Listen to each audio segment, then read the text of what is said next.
السلام عليكم ورحمة الله وبركاته. ازيكم يا حبايبي؟ اهلا بكم في قناة اخترنا لك مع نودي. النهاردة ان شاء الله هنكمل مع بعض بقية تجهيزات شهر رمضان الكريم. عملنا مع بعض مربى الجزر بالقرفة، والحمد لله الفيديو جاب مشاهدات كويسة. النهاردة هنعمل مع بعض الفول بالطحينة، وعملنا مع بعض الطحينة. الفيديو موجود على القناة، اللي حابب يرجع له. النهارده بصوا يا ولاد، بوريكم ان انا باكل خيار مخلل جنب الفول بالطحينه الجميل ده، واخدت اهي حته عيشه وباكل يا سيدي. والله العظيم طعمه وشكله بيتكلم على نفسه. طعمه انت بقى تعمليه وتجربي وتحكمي بنفسك، لكن شكله بيتكلم على نفسه. هتاكلي صوابعك وراه باذن الله. يلا مع بعض نشوف المقادير ونشوف الخطوات مع بعض.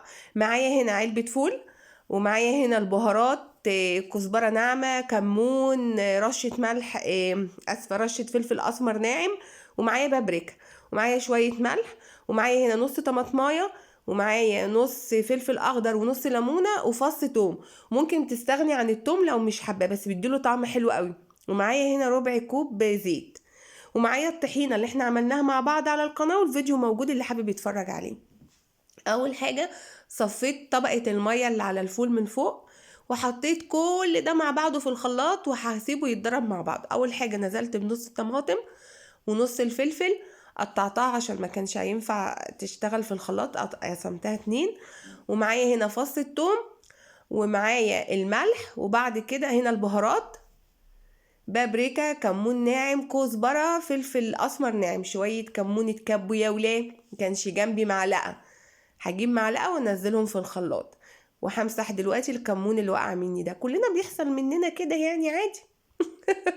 انا مش جاي من عالم اخر. بصي بوريلك كله لما اتحط على بعضه بمسحه بالمنديل. ماشيه صح؟ تمام كده، تمام كده.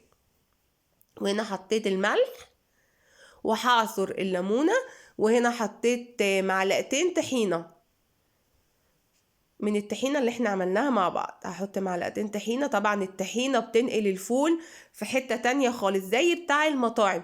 بيتباع والله بره غالي، سواء في العلبه الجاهزه او سواء الساندوتشات بيبيعوه غالي جدا.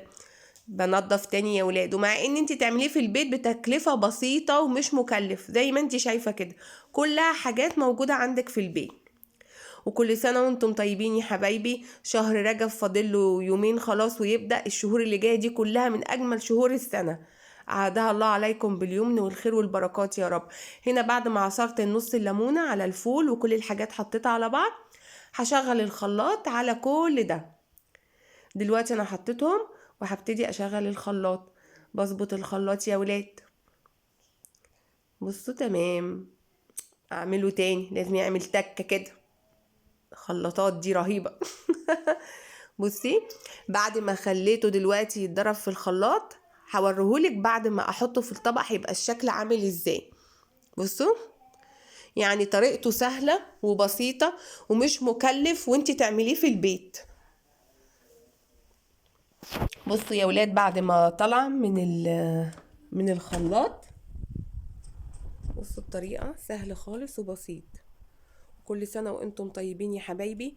شهر رجب فاضل له يومين ويبدأ، والشهور اللي جايه دي كلها شهور خير وبركه. كل سنه وانتم طيبين. اعاده الله عليكم وعلى الامه الاسلاميه كلها بالخير واليمن والبركات، وبالهنا والشفا للي يجرب يا حبايب قلبي. متنسوش اللايك والاشتراك في القناه وتفعيل